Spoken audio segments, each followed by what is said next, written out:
Assalamualaikum warahmatullahi wabarakatuh. Alhamdulillahi rabbil alamin. Wal 'aqibatu lil muttaqin wa la 'udwana illa 'alal zalimin. Asyhadu an la ilaha illallah wahdahu la syarika lah wa asyhadu anna Muhammadan 'abduhu wa rasuluh. Allahumma salli wa sallim wa barik ala Muhammad wa ala alihi wa ashabihi ajma'in.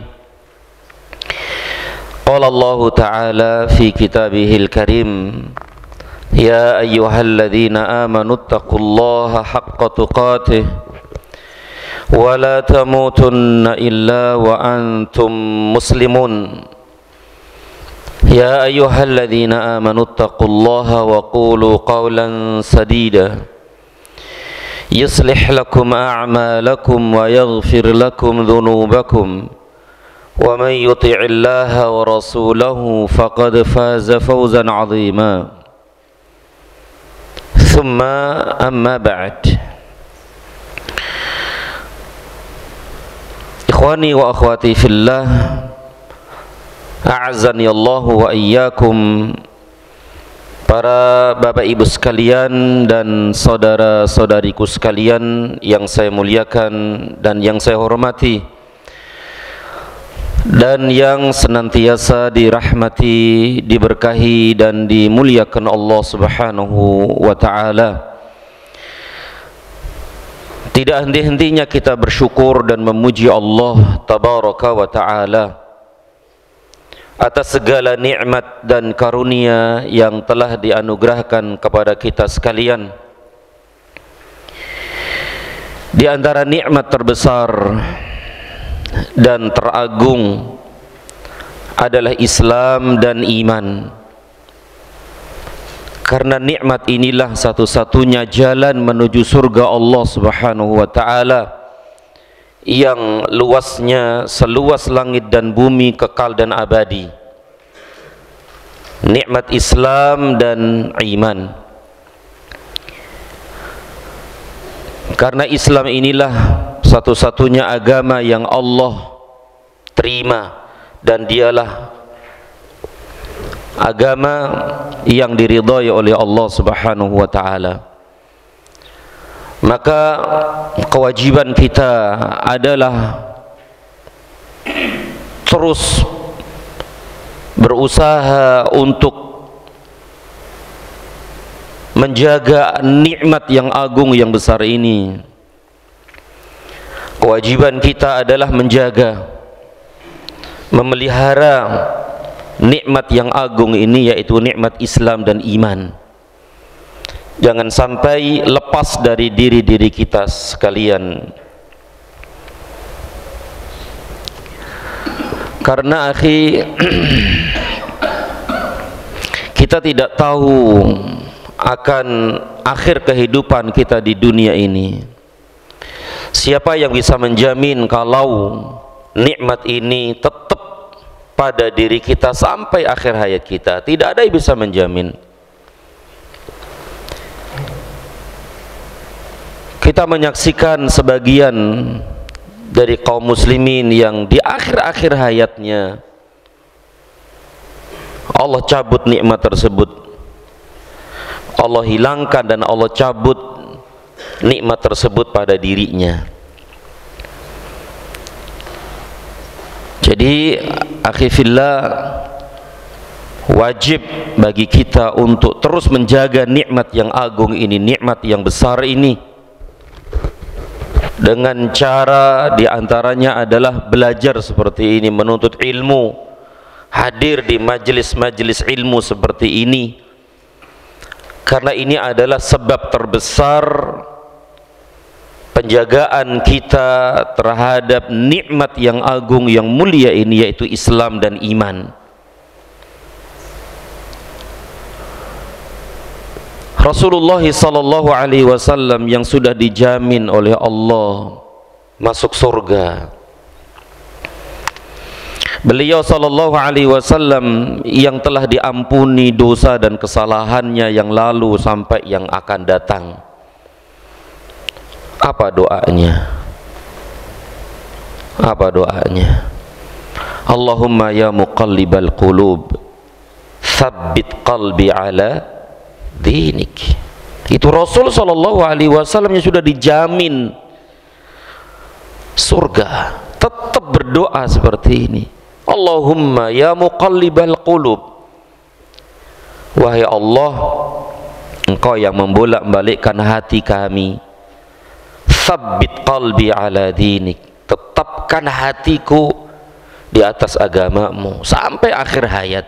Itu Rasul sallallahu alaihi wasallam doa dengan doa seperti ini, padahal telah diampuni kesalahan-kesalahannya yang lalu dan yang akan datang, dijamin masuk surga. Bahkan beliau pertama kali yang masuk surga, tetap doa seperti ini. Masya Allah ya. Dan doa yang setiap hari kita baca dalam sholat kita, ihdinas siratal mustaqim, ya Allah tunjukilah kami kepada jalan yang lurus. Artinya ini istiqomah gitu loh, lurus terus sampai akhir hayat kita. Minimal 17 kali dalam sehari, minimal 17 kali dalam sehari. Bahkan kalau kita nggak baca itu, apa yang terjadi? Tidak sah sholat kita. Han begitu. Jadi ihdinas siratal mustaqim, ya Allah tunjukilah kami kepada jalan yang lurus. Artinya ini istiqomah untuk tetap di atas jalan yang lurus ini, yaitu Islam dan iman sampai akhir hayat kita. Maka akhi fillah azani Allah wa iyyakum, wajib kita untuk terus menjaga Islam ini ya, agar terus tetap di atas hati-hati kita ini ya, sampai akhir hayat kita. Maka sekali lagi akhi ya, terus kita istiqomah belajar, menuntut ilmu, duduk di majelis ilmu seperti ini untuk menjaga Islam dan iman kita, mempertahankan Islam dan iman kita, menguatkan iman, menetapkan iman dan menyuburkan iman agar tetap bersemi di dalam hati-hati kita. Semoga Allah subhanahu wa ta'ala menetapkan hati kita di atas Islam dan iman sampai akhir hayat kita. Amin ya rabbal alamin. Para bapak ibu sekalian dan saudara-saudariku sekalian yang saya muliakan dan yang saya hormati, seperti biasa kajian kita di pagi yang berbahagia ini adalah pembacaan Kitabut Tauhid karya Syekh Muhammad At-Tamimi rahimahullahu ta'ala rahmatan wasi'atan. Berarti materi kita adalah Tauhid ya, Tauhid. Masih pada bab kedua. Belum kita baca semua dalil-dalil yang dibawakan oleh penulis rahimahullahu ta'ala, yaitu bab kedua tentang keistimewaan, keutamaan tauhid. Dan di antara keutamaan fadilah tauhid adalah dosa-dosa yang diampuni karenanya. Keistimewaan tauhid dan dosa-dosa yang diampuni karenanya. Inilah keutamaan besar dari tauhid, yaitu dengan itulah Allah ampuni dosa dan kesalahan kita. Seluas apapun dosa kita, setinggi apapun dosa kita, selama kita berada di dalam tauhid, di atas tauhid yang kuat, yang benar, dengan itulah Allah ampuni dosa dan kesalahan kita. Ini nikmat Allah yang sangat besar sekali akhi. Wallahi ini nikmat yang sangat besar ketika kita ditetapkan di atas tauhid ini sampai akhir hayat kita, karena ini salah satu sebab terbesar diampuni kesalahan, dosa-dosa kita di dunia dan di akhirat, sebagaimana yang telah kita jelaskan pada pertemuan-pertemuan yang lalu. Baik, kita lanjutkan apa-apa yang dibawakan oleh penulis rahimahullahu ta'ala rahmatan wasi'ah. Pada pertemuan yang lalu telah kita baca dalil dari Al-Quran, yaitu surat Al-An'am ayat 82. Kita baca sekali lagi. Allah berfirman, alladzina amanu wa lam yalbisu imanahum bizulmin ulaika lahumul amnu wa hum muhtadun. Alladzina amanu, orang-orang yang beriman, orang-orang yang beriman, walam yalbisu imanahum, dan tidak mencampurkan iman mereka bizulmin, dengan kezaliman, yaitu kesyirikan. Ulaika lahumul amn, mereka itulah orang-orang yang mendapat keamanan. Wahum muhtadun, dan mereka itu adalah orang-orang yang mendapat petunjuk. Penjelasan tentang ayat yang mulia ini sudah kita jelaskan panjang lebar pada pertemuan yang lalu. Baik, kita lanjutkan hadis-hadis yang dibawakan oleh penulis rahimahullahu ta'ala, yaitu hadis yang pertama, dan ini sudah kita baca dan sedikit penjelasan. Kata penulis rahimahullah, Ubadah bin As-Samit menuturkan, Rasulullah sallallahu alaihi wasallam bersabda. Berarti hadis ini diriwayatkan oleh Ubadah bin As-Samit radhiyallahu taala anhu, bahwa Rasulullah sallallahu alaihi wasallam bersabda, man syahida alla ilaha illallah wahdah la syarikalah wa anna muhammadan abduhu wa rasuluh.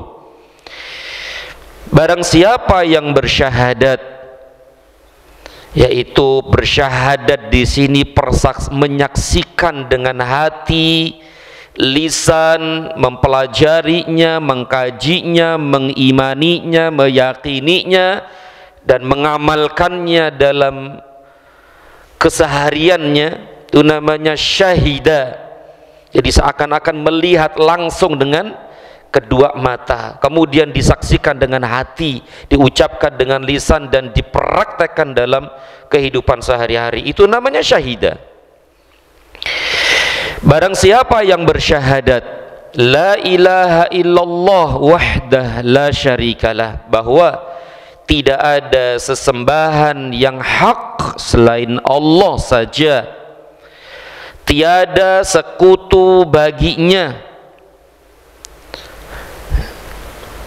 wa anna muhammadan abduhu wa rasuluh, dan Muhammad adalah hamba dan rasulnya. Iya, beliau sallallahu alaihi wasallam adalah hamba.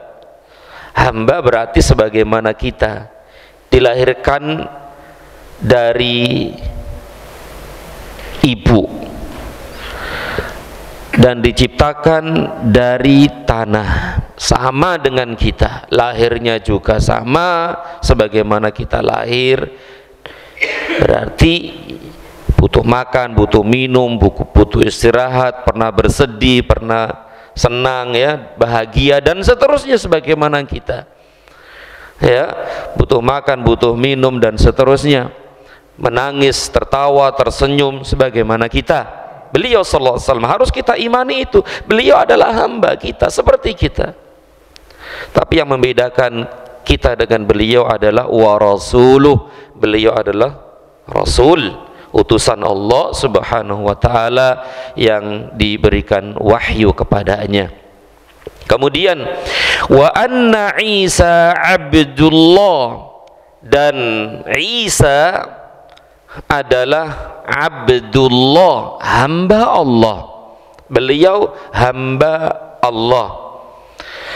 Dan bersyahadat bahwa Isa bin Maryam, Isa adalah hamba Allah sebagaimana kita, bukan ilah, Dia adalah hamba sebagaimana kita. Lahir dari seorang ibu yang namanya Maryam, ya. Wa rasuluh, dan dia adalah hamba Allah. Dia sesungguhnya Isa adalah hamba Allah dan rasulnya. Wa kalimatuhu alqaha ila Maryam wa ruhum minh,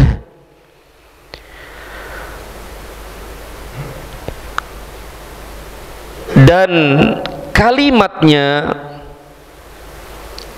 wa kalimatuhu, dan kalimatnya, kalimat siapa? Kalimat Allah. Alqaha ila Maryam, yang disampaikannya kepada Maryam. Jadi dulu sudah kita bahas sedikit masalah ini, bahwa beliau Isa bin Maryam diciptakan dari kalimat Allah yang disampaikan kepada yang dibawa oleh Jibril alaihi salam, kemudian disampaikan kepada Maryam. Kalimat tersebut adalah kalimat kun.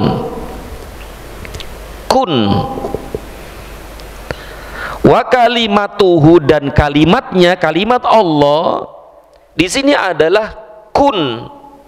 Bahasa Indonesia kun, jadilah, maka jadi kun, ya. Dan kalimatnya, yaitu kun tadi itu, yang disampaikannya, yang menyampaikan adalah Jibril alaihi salam, yang disampaikannya kepada Maryam, ya, yang disampaikannya kepada Maryam. Berarti dulu sudah kita bahas bahwa Isa diciptakan oleh Allah Subhanahu wa taala tanpa seorang ayah. Kenapa? Karena beliau diciptakan dengan kalimat kun tadi itu. Ya, dan dulu sudah kita sampaikan, dan itu mudah bagi Allah, dan itu tidak ada yang sulit bagi Allah. Adam alaihi salam diciptakan tanpa ayah dan ibu. Kemudian siapa lagi? Hawa diciptakan tanpa ibu.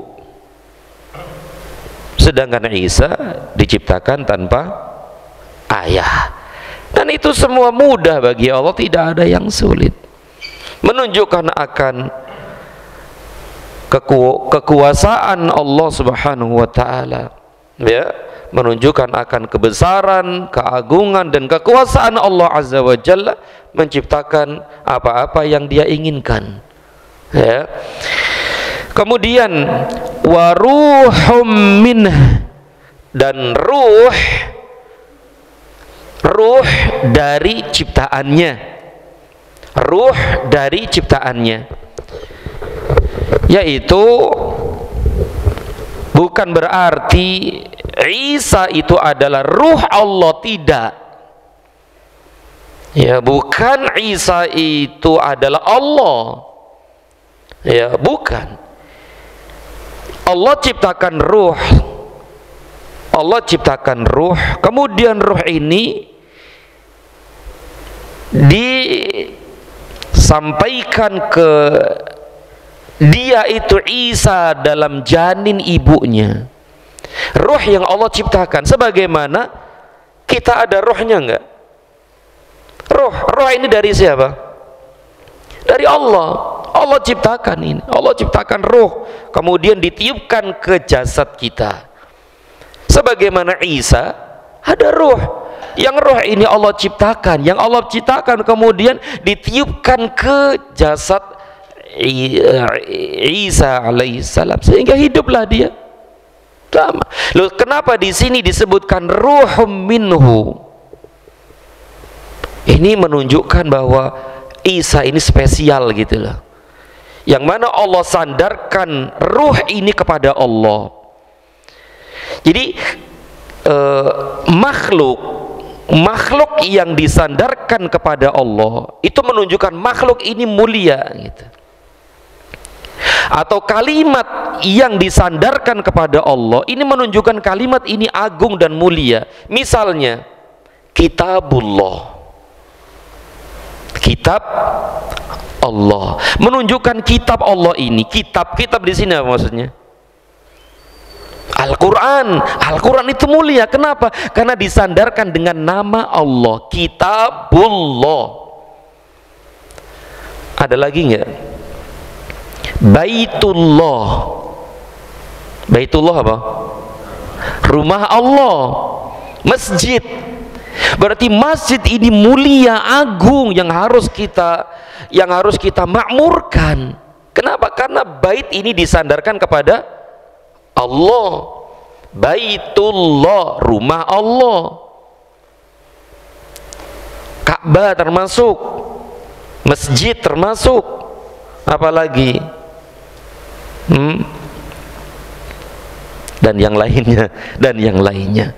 Nah, termasuk ini waruhum minhu, dan roh darinya, dari Allah. Berarti roh yang Allah ciptakan ini spesial gitu loh, yang diberikan kepada Isa. Bukan berarti Isa ini jelmaan Allah Subhanahu wa taala, bukan. Paham di sini ya? Paham insyaallah. Jadi waruhum minhu, dan ruh dari ciptaannya,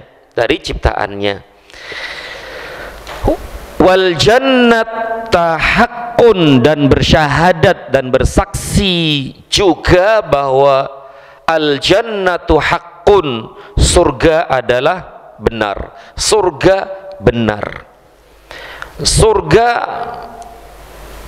sudah Allah ciptakan. Ya, sudah Allah ciptakan. Berarti surga sekarang sudah ada. Sekarang sudah ada surga. Detik ini sudah ada. Hah?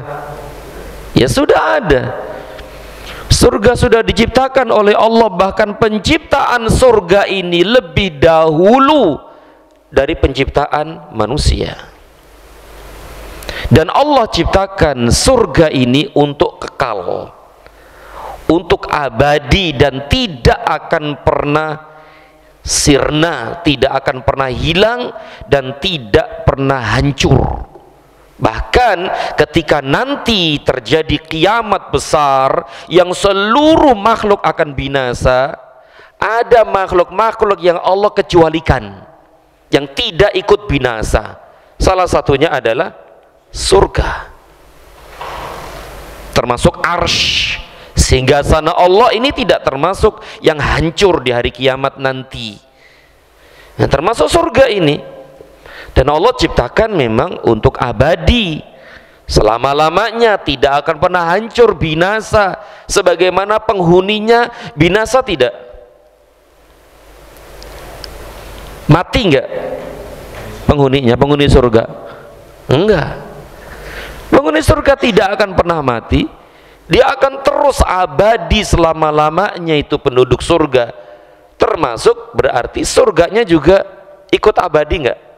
Ya abadi selama-lamanya, dan tidak akan pernah hancur, tidak akan pernah binasa surga itu. Ya, sebagaimana firman Allah, wasari'u ila maghfiratin min rabbikum wa jannatin 'arduhas samawati wal ard uiddat lil muttaqin, dan bersegeralah kalian menuju ampunan Rabb kalian dan surga, yang surga itu luasnya seluas langit dan bumi, seluas langit dan bumi. Berarti luasan mana nih surga dibanding langit dan bumi? Ya surga. surga. Arduha, ain, ardun, ard ya, ain, ra, dot, itu adalah lebar ya, sebenarnya lebar, dia itu lebar.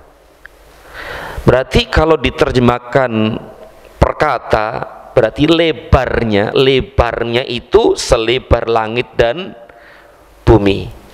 Ini belum apanya, akhi?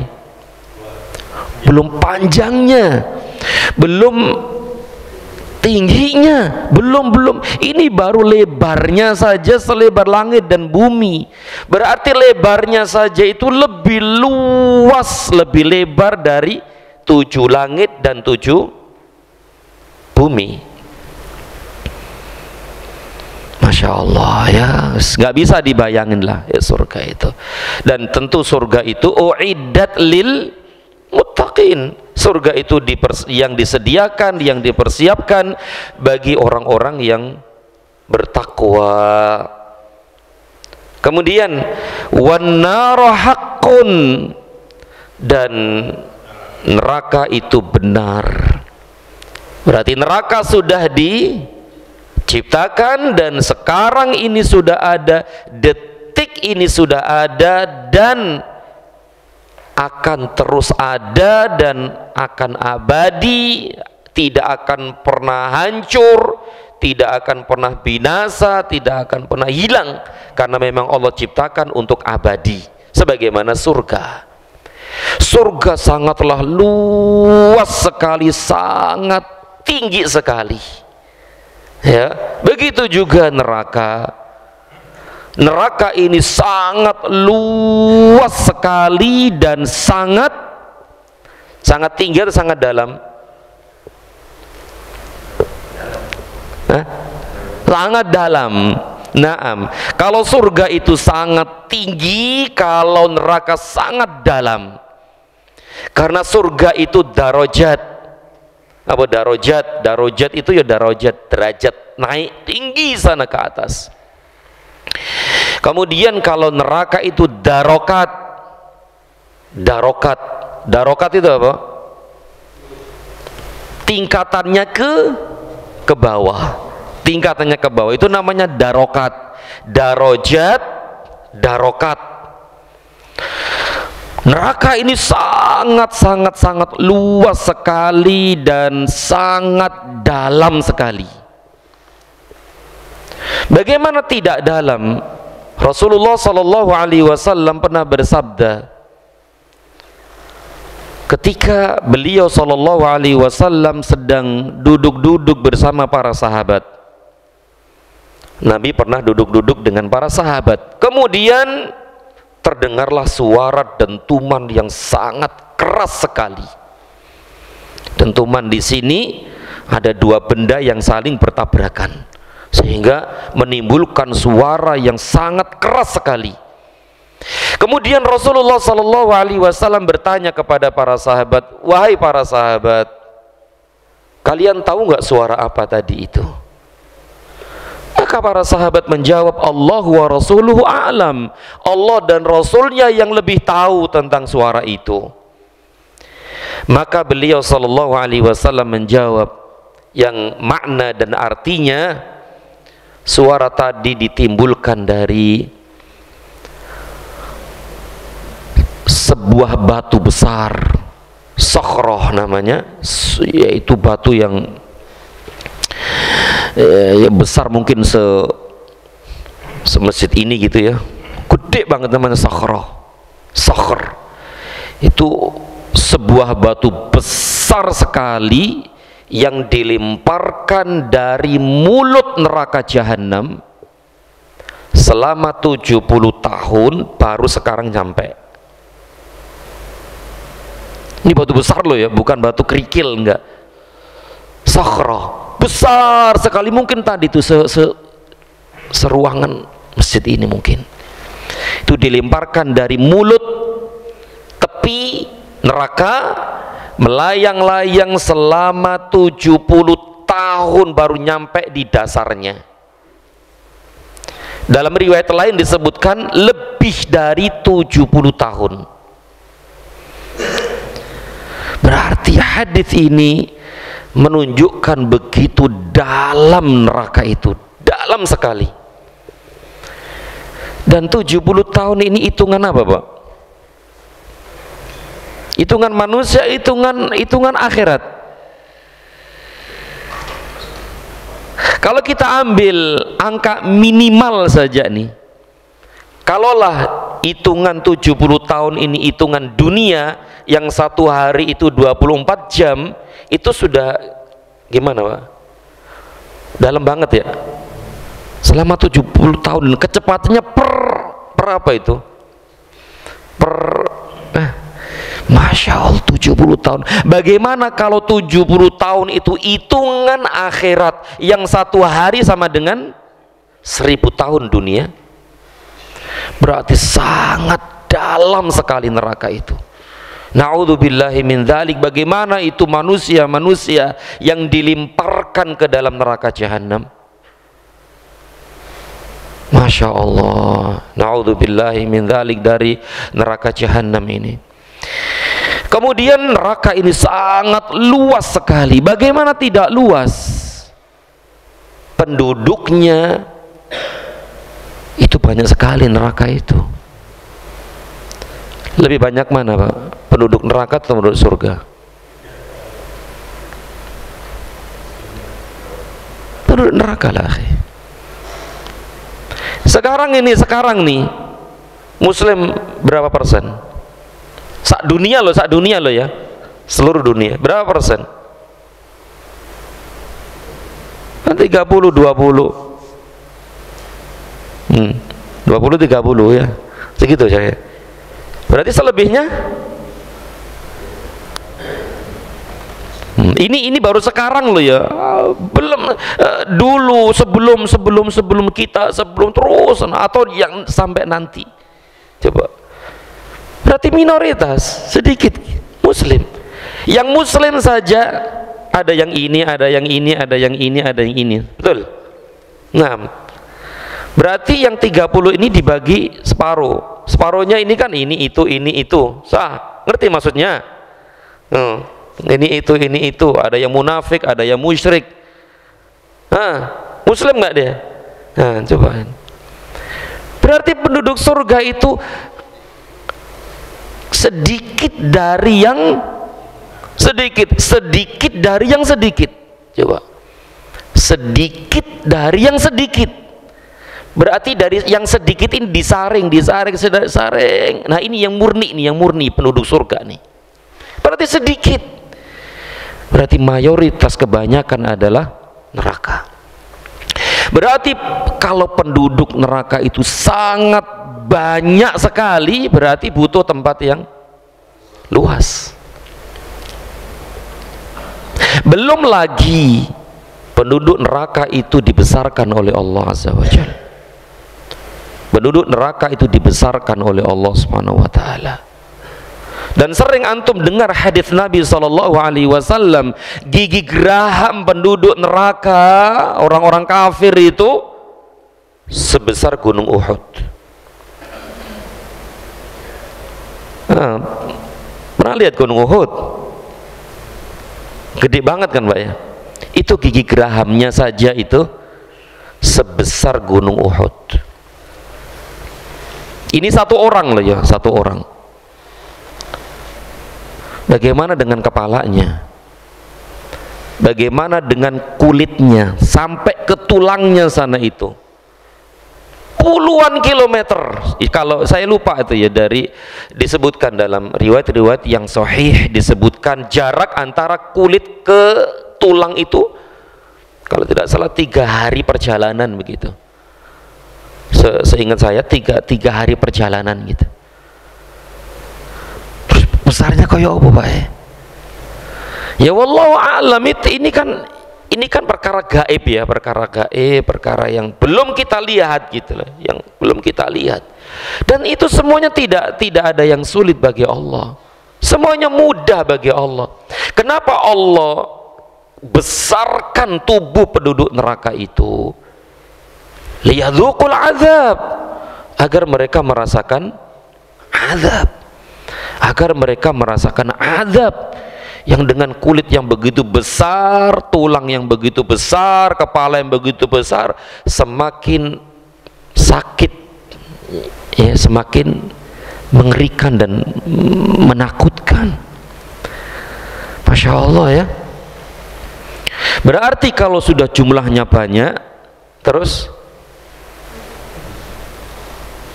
besar-besar, tentu membutuhkan tempat yang sangat luas sekali. Belum lagi para malaikat yang ada di dalam neraka itu. Bukan berarti malaikat ini diazab di dalam neraka, tidak, karena mereka itu utusan Allah untuk mengazab penduduk neraka. Jumlahnya berapa? Wallahu a'lam. Wallahu a'lam. Masya Allah, dengan jumlah yang sangat banyak, kemudian tubuh yang sangat-sangat besar sekali, yang sangat kuat sekali, ini malaikat ada di neraka, berarti membutuhkan tempat yang luas sekali. Apalagi yang menunjukkan bahwa neraka itu luas? Apalagi Pak kira-kira? Asy-syamsu wal qamar, matahari dan bulan. Matahari dan bulan dilemparkan ke dalam neraka jahanam untuk menambah siksa mereka penduduk neraka. Meskipun riwayat ini diperselisihkan oleh para ulama akan kesohihannya, tetapi ya begitulah. Matahari bukan matahari yang kita lihat sekarang ini, bulan yang bukan seperti bulan yang kita lihat ini. Karena matahari ini akan hilang. Nanti kiamat akan hancur nggak? Hancur. Bulan hancur semuanya. Dan nanti di akhirat Allah ciptakan matahari sendiri. Allah ciptakan bulan. Matahari bulan bukan seperti matahari bulan sekarang ini, tidak. Tapi Allah ciptakan baru, dan dua makhluk Allah yang sangat besar ini dilemparkan ke dalam neraka jahanam. Berarti tempat ini membutuhkan tempat yang luas sekali. Masya Allah, sengeri apapun kita membayangkan neraka, itu pasti bayangan kita itu salah. Paham? Kalau kita membayangkan ngerinya neraka itu, kita bayangin neraka itu ngerinya seperti apa, maka bayangan kita itu pasti salah, bahkan lebih ngeri dari yang kita bayangkan. Sebagaimana kita membayangkan kenikmatan surga, yakinlah bayangan kita itu pasti salah, bahkan jauh lebih indah dari yang kita bayangkan. Sama neraka pun demikian, jauh dari yang kita bayangkan. Masya Allah ya, na'udzubillahi min dzalik, dari neraka jahanam ini. Semoga Allah subhanahu wa ta'ala menjauhkan kita semua dan keluarga kita semua dari azab neraka jahanam. Amin ya rabbal alamin. Kemudian kita lanjutkan akhi.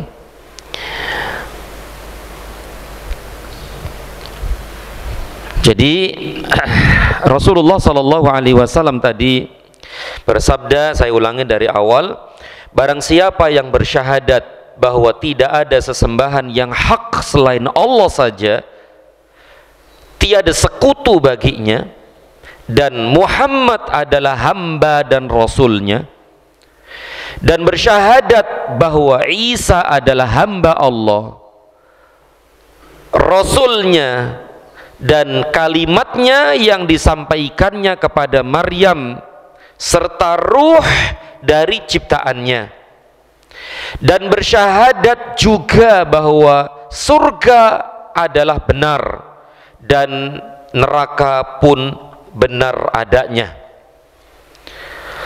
Apa kata Nabi sallallahu alaihi wasallam? Adkhalahullahul jannah. Pasti Allah memasukkannya ke dalam surga. Pasti. Masya Allah, nikmat ya. Barang siapa yang bersyahadat tadi, bersaksi bahwa tidak ada sesembahan yang berat disembah kecuali Allah, kemudian Isa adalah hamba Allah, dan seterusnya tadi itu, maka orang tersebut pasti masuk surga, pasti. Dan masuk surga di sini tidak serta ada yang masuk surga ini kan bermacam-macam, akhi. Ada yang masuk surga langsung, ada yang masuk surga tidak langsung. Betul nggak, Pak? Hah? Masuk surga, taib. Yang bersaksi semua tadi, yang bersaksi ini pasti masuk surga. Taib, masuk surga di sini ada 3 kelompok manusia yang masuk surga nih. Artinya cara-cara mereka masuk surga. Yang pertama tanpa azab, tanpa hisab. Tanpa hisab, tanpa azab. Apa hisab itu, Pak? Hah? Enggak ada perhitungan. Tanpa azab, azab siksa. Enggak dihisab, enggak diazab. Berarti langsung. Spesial nih, istimewa nih. Tapi jumlahnya ditentukan, sudah ada jumlahnya ini. Kemudian yang kedua, dihisab, diazab. Dihisab dulu, kemudian diazab dulu, kemudian masuk surga. Yang ketiga apa? Dihisab tanpa azab.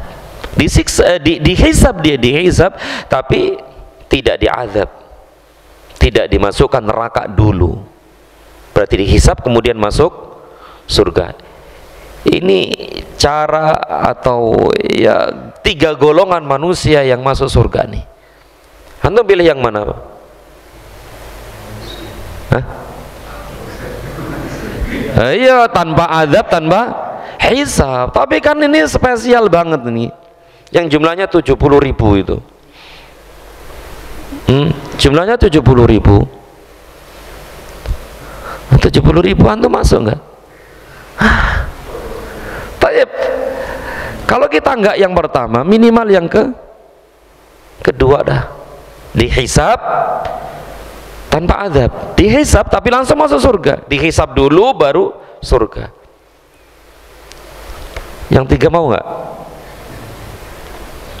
Yang 3 tadi apa? Dihisab, diazab dulu di neraka, kemudian diangkat dan dimasukkan ke surga. Berarti kan semuanya masuk surga kan? Masuk surga nggak semuanya? Ya ujung-ujungnya masuk surga juga. Ini dia nih. Ada nggak orang yang bersyahadat semua tadi itu tapi berbuat maksiat? Ada nggak? Ada. Ada nggak orang-orang yang bersaksi semua tadi itu 1, 2, 3, 4, 5, 6 dan seterusnya tadi itu kemudian berbuat dosa? Ada nggak? Berbuat dosa besar ada nggak? Ada. Kalau Allah tidak ampuni dia dosa-dosanya, Allah masukkan dulu ke dalam neraka sampai batas waktu yang Allah tetapkan. Setelah itu baru masuk surga. Inilah keutamaan tauhid. Baik. Pasti Allah masukkan dia ke dalam surga. Kemudian sabda Nabi, ala ma kana minal amal, sesuai gimana tuh? Sesuai dengan amal yang telah diperbuatnya. Maksudnya apa ini, akhi? Barang siapa yang bersaksi 1, 2, 3, 4 dan seterusnya, pasti masuk surga. Pasti masuk surga. sesuai dengan amal yang telah diperbuatnya.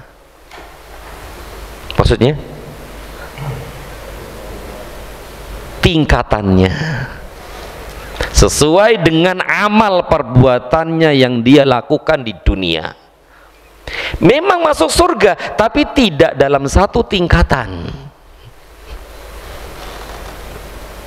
Sesuai dengan banyaknya amal soleh dia di dunia ini. Memang dia pada dasarnya masuk surga, dia masuk surga karena bersaksi ini, tapi tadi itu loh, kan amal-amal kita sama nggak? Beda. Sedekah kita berbeda, kekhusyuan sholat kita berbeda, sholat sunnah kita juga berbeda, jumlahnya, kekhusyuannya, ada yang berbeda. Nah, dengan perbedaan itulah, dengan perbedaan amal-amal mereka itu, mereka beda tingkatannya. Kalau yang amalnya banyak sekali amal solehnya dan diterima oleh Allah, maka dia berada di tingkatan yang tinggi dia. Mungkin saja berada di surga Firdaus. Ada yang di bawahnya sampai paling bawah. Tapi kan surga juga kan? Surga juga, tapi tingkatannya berbeda sesuai dengan amalan-amalannya yang dia lakukan di dunia ini. Jangan berpikir yang penting kan masuk surga, paling bawah juga nggak apa-apa. Ya jangan begitulah. Jadi orang itu ya punya himmah yang tinggi gitu loh, punya cita-cita yang tinggi gitu loh. Makanya Rasulullah SAW bersabda, "Idza sa'altal jannah fas'alil firdaus." Atau kama qala sallallahu alaihi wasallam, jika engkau minta surga, maka mintalah surga Firdaus. Minta yang tinggi. Kalau nggak dapat yang tinggi kan minimal di bawahnya kan. Nah begitu. Jangan yang penting masuk surga. Ya kayak kita dulu mungkin ya, yang penting naik kelas ya. Yang penting lulus Pak dulu ya. Wes sinau nggak sinau, ngerjain PR nggak ngerjain PR, yang penting kan main Pak nggih. Nah, yang penting kan lulus juga gitu. Ya sekarang kan nggak zamannya seperti itu ya. Harus berprestasi gitu loh, berprestasi gitu. Jadi akhi fillah, dan coba surga itu berapa tingkat sih Pak? Berapa tingkat surga? Cuma 7. Itu langit 7, langit 7. Ini surga. Kata Nabi SAW, "Inna fil jannati mi'ata darajah." Sesungguhnya di surga itu ada 100 tingkatan. 100 tingkat. 100 derajat. Ma baina darajataini kama baina samai wal ardi. Atau kama qala sallallahu alaihi wasallam, jarak antara tingkatan satu ke tingkatan berikutnya seperti jarak antara langit dan bumi. Atau ngebayangan, nggak usah dibayangin, nggak akan sampai ke bayangan kita. Surga itu 100 derajat, 100 derajat. Jarak antara derajat satu dengan derajat berikutnya seperti jarak antara langit dan bumi. Berarti kita ukur saja nih, jarak antara langit dan bumi berapa Pak?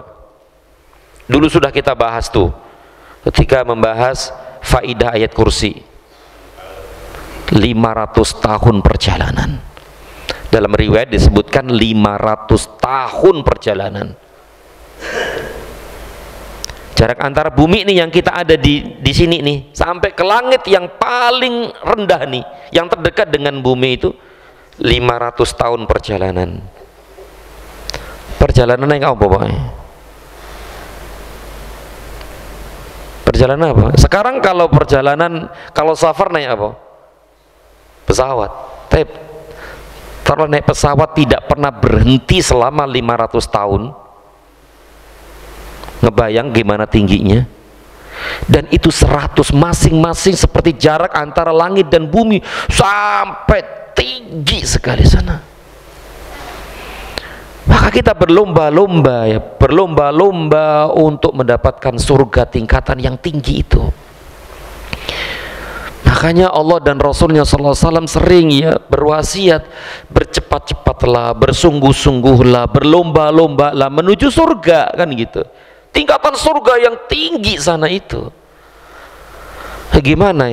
Lawang surga yang paling rendah saja gimana, Pak? Gimana? Surga yang paling rendah kayak apa, Pak? Sering kan mendengar hadis Nabi sallallahu alaihi wasallam. Hadis cukup panjang tentang siapa? Tentang penduduk surga terakhir yang masuk surga. Untuk hadisnya sangat panjang sekali. Ada satu orang yang terakhir masuk surga. Berarti yang terakhir apa ini? Yang terakhir keluar dari neraka. Terakhir keluar dari neraka berarti yang terakhir masuk surga. Itu hadisnya sangat panjang sekali dan hadisnya sahih. Masya Allah ya. Bahkan saking senengnya ketika keluar dari neraka itu, dia kira dialah satu-satunya yang selamat dari neraka. Dia mengira dialah satu-satunya yang selamat dari neraka. Berarti dia anggap seluruh manusia masuk neraka, padahal sebelumnya sudah udah banyak di surga semua itu. Dia terakhir itu loh. Saking bahagia dan senangnya dia. Nah, orang ini di akhir hadis dia mendapatkan surga yang paling rendah. Yang paling rendah. Dan paling rendah itu kayak apa, Pak? Seperti raja yang diberikan kekuasaan 10 kali lipat. Mana, Pak? Misalnya nih seorang raja nih, raja dunia, bukan raja negara nih, yang menguasai seluruh dunia dalam genggamannya, seluruh manusia, seluruh orang dalam genggamannya, semua kekuasaan dalam genggamannya. Berarti sugih banget nih, Pak. Iya kan? Ini raja dunia, dan orang ini dikasih 10 kali lipat. Coba bumi besar nggak, Pak? Besar nggak bumi ini? Besar. Dikasih 10. Ini satu orang, bumi dikasih 10 dengan segala macam kenikmatannya. Loh, gimana nih? Berarti satu orang aja dapat segitu, gimana ini? Berarti surga luas nggak, Pak? Hah? Ya luas. Satu orang saja di surga yang paling bawah saja segitu gitu loh, diberikan 10 kali bumi, dan dia menjadi raja istilahnya. Kenikmatan seperti seorang raja, kemudian dikasih 10 kali lipat. Ini paling bawah. Bagaimana atasnya terus sampai Firdaus 100 tadi itu. Bahkan dalam dikatakan oleh para ulama, sebagian ulama, bahwa lebih dari 100. Nah, ini kita berlomba-lomba untuk mendapatkan surga tingkatan yang paling tinggi dah, yang tinggi. Makanya Nabi sallallahu alaihi wasallam perintahkan kita untuk kalau minta surga ya Firdaus gitu loh, karena Firdaus itu surga yang paling tinggi. A'lal jannah awsatul jannah. Firdaus itu surga yang paling tinggi, yang paling tengah, dan di atasnya apa, Pak? Arsy Allah subhanahu wa ta'ala. Paling tinggi Firdaus. Maka minta Firdaus. Kalau tidak dapat Firdaus ya di bawahnya. Masya Allah. Khifillah a'azanillahu wa iyyakum. Taib, inilah hadis yang pertama yang dibawakan oleh penulis rahimahullahu ta'ala rahmatan wasi'ah, dan hadis ini diriwayatkan oleh Imam Bukhari dan Muslim. Muttafaqun alaih enggak?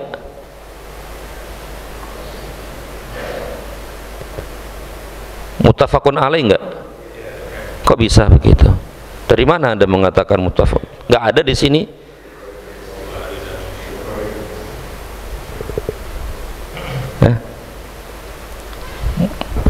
Muttafaqun alaih itu apa?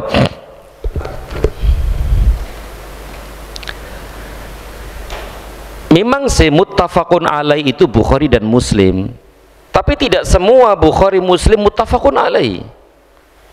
Tidak semuanya. Harus ada syarat-syaratnya. Di antara syaratnya adalah perawinya dari satu perawi. Dari satu perawi. Ada hadis yang Bukhari Muslim tapi perawinya berbeda. Jalannya berbeda. Nah, kalau muttafaqun alaih dari satu riwayat. Nah, itu pembahasan mustalah hadis ya, mustalah hadis. Tapi yang jelas hadis ini diriwayatkan oleh Imam Bukhari dan Muslim berarti sahih. Bahkan tingkatan sahih yang paling tinggi. Kalau sudah Bukhari Muslim sudah, yaitu tingkatan kesahihan yang paling tinggi. Tapi kita baca hadis berikutnya. Kata penulis rahimahullahu ta'ala, Al-Bukhari dan Muslim meriwayatkan pula hadis dari Itban. Jadi hadis ini sampai kepada sanadnya sampai kepada Itban radhiyallahu ta'ala an.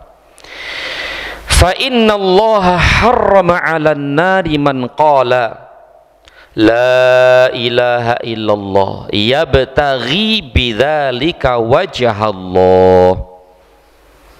Sesungguhnya Allah, fa innallaha harrama 'alan nar, sesungguhnya Allah mengharamkan kepada neraka, dalam kurung dimasuki orang yang mengucapkan la ilaha illallah. Titik sampai di situ enggak? Sampai di situ enggak? Masih ada lagi enggak? Masih. Banyak enggak orang yang mengucapkan la ilaha illallah?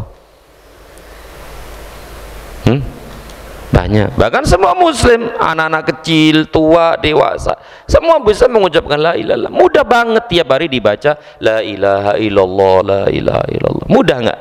Mudah. Tapi di sini Allah mengharamkan neraka dimasuki oleh orang yang mengucapkan la ilaha illallah. Titik? Tidak. Kalau titik sampai di situ, begitu mudahkah? Enggak semudah itu, akhi. Tapi di sini Nabi melanjutkan, yabtaghi bidzalika wajhallah, karena mencari wajah Allah semata. Berarti la ilaha illallah ini tidak hanya diucapkan, dipelajari, dikaji, ditelaah, diyakini, diimani, diamalkan, mengetahui rukun-rukunnya, syarat-syaratnya, pembatal-pembatalnya, konsekuensi-konsekuensinya.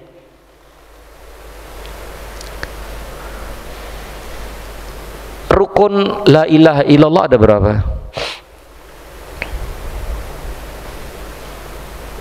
Tiap hari kita baca la ilaha illallah. Berapa rukunnya? PR.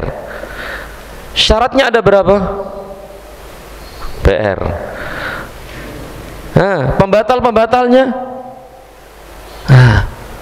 Konsekuensi-konsekuensinya tidak semudah yang dibayangkan. Kalau semudah itu semua orang juga bisa mengucapkan la ilaha illallah, la ilaha illallah, tapi dia nggak tahu maknanya, nggak tahu artinya, nggak tahu rukun-rukunnya, syarat-syaratnya, konsekuensi-konsekuensinya. La ilaha illallah. Kenapa dulu nih orang-orang jahiliyah, Abu Jahal dan siapa? Dan yang lainnya, dan yang lainnya, Abu Jahal dan CS-nya, kenapa kok nggak mau mengucapkan la ilaha illallah? Padahal mudah kan, la ilaha illallah, selesai. Kenapa mereka nggak mau? Karena mereka tahu konsekuensi dari la ilaha illallah itu. Dia paham betul. Abu Jahal itu, termasuk Abu Thalib yang mati dalam keadaan kafir, tahu betul makna la ilaha illallah itu.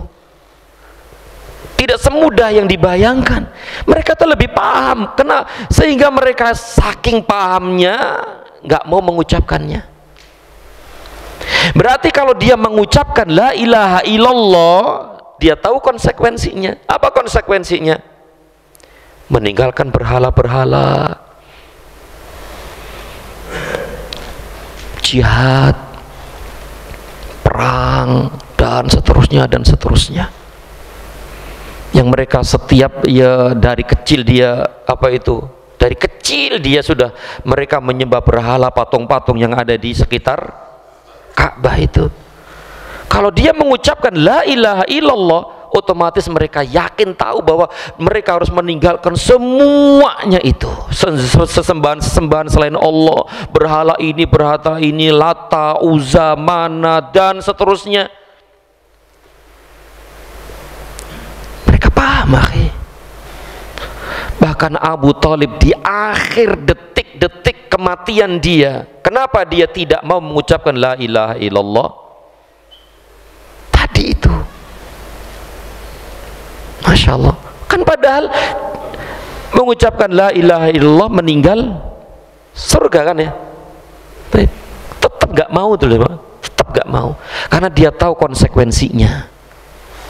Dia harus meninggalkan ini, meninggalkan teman-teman Abu Jahal dan yang lainnya dan seterusnya. Mereka paham. Jadi kita harus paham gitu, la ilaha illallah kayak apa gitu loh. Apa sih rukun-rukunnya, apa saja sih, syarat-syaratnya apa saja, sehingga kita bisa benar-benar mengetahui apa itu la ilaha illallah, sehingga dengan itulah Allah masukkan kita ke dalam surga. Jadi fa innallaha harrama 'alan nar man qala la ilaha illallah yabtaghi bidzalika wajha Allah. Sesungguhnya Allah mengharamkan kepada neraka. Berarti pasti masuk surga bagi orang yang mengucapkan la ilaha illallah, tiada sesembahan yang hak kecuali Allah, yabtaghi bidzalika wajha Allah, karena mencari wajah Allah semata. Paham maksudnya? Paham, betul-betul paham tentang la ilaha illallah ini. Maka kita tidak boleh merasa puas dengan apa-apa yang kita yakini sekarang ini, ya. Harus terus mengkaji tentang la ilaha illallah ini. Karena dengan la ilaha illallah ini Allah ciptakan langit dan bumi, karena la ilaha illallah ini Allah ciptakan surga, neraka, jihad, Allah turunkan Al-Quran, Allah utus seorang nabi dan rasul, itu karena adalah la ilaha illallah ini. Maka akhi fillah, azanillah wa iyyakum, terus kita belajar dan terus menuntut ilmu sampai akhir hayat kita. Semoga Allah Subhanahu wa taala memberikan kepada kita sekalian keistiqomahan, keteguhan di dalam belajar dan menuntut ilmu agama, dan semoga Allah Subhanahu wa taala memberikan keistiqomahan, keteguhan, ketetapan hati kita untuk selalu tetap di atas kalimat tauhid la ilaha illallah sampai akhir hayat kita. Amin ya rabbal alamin. Demikian yang dapat kita bahas di kesempatan yang berbahagia ini. Dan masih ada 2 hadis lagi, ya, masih ada 2 hadis lagi yang belum kita baca, dan insya Allah kita sampaikan pada pertemuan akan datang. Demikian yang benar dari Allah Subhanahu wa taala, yang salah dari diri saya dan dari syaitan, dan kita mohon ampun kepada Allah Subhanahu wa taala, dan semoga Allah mengampuni kita semua. Wa sallallahu ala Muhammad wa ala alihi wa sahbihi wa sallam. Subhanakallahumma wa bihamdika asyhadu an la ilaha illa anta astaghfiruka wa atubu ilaik. Wassalamu alaikum warahmatullahi wabarakatuh.